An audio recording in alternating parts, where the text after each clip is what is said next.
está vivendo coisas que ontem você não acreditava ser possível? Quem disse que seria fácil?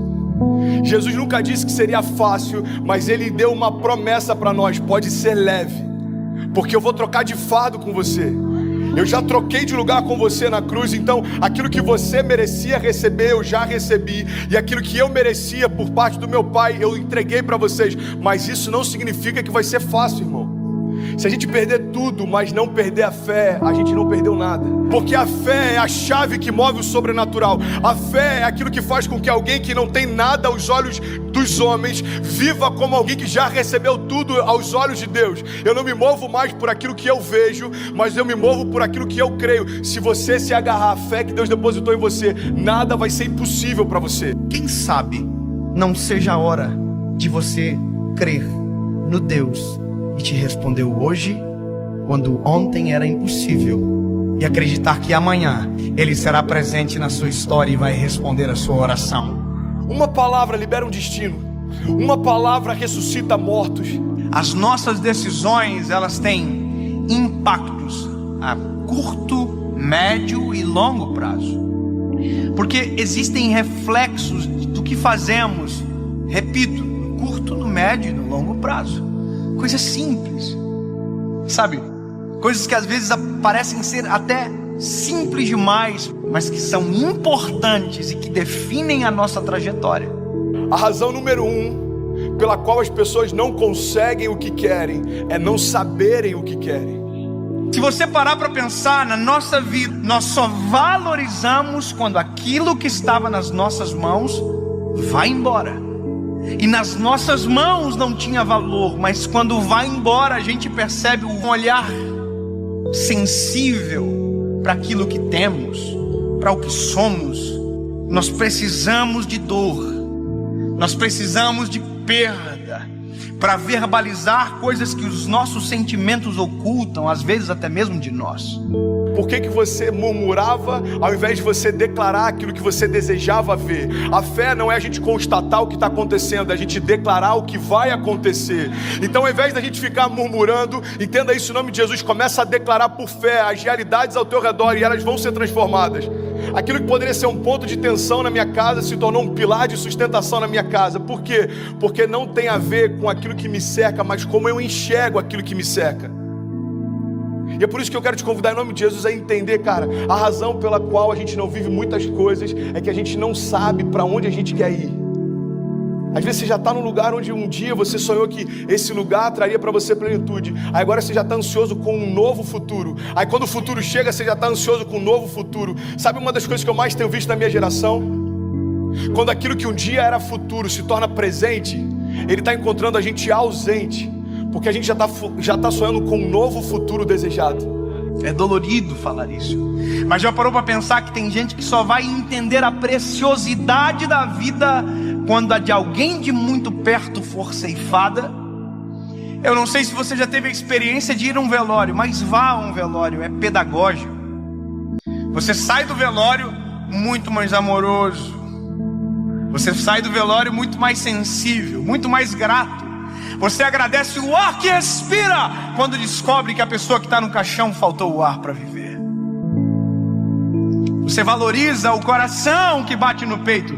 Você valoriza a esposa que você tem. Porque quem precisava ouvir não ouve mais. Porque tem coisas que só valem enquanto há tempo. Fora de tempo não vale mais. O seu posicionamento define os seus limites. Sabe, isso está ligado à tua fé, isso está ligado à tua família, isso está ligado ao teu chamado. O teu posicionamento define os seus limites.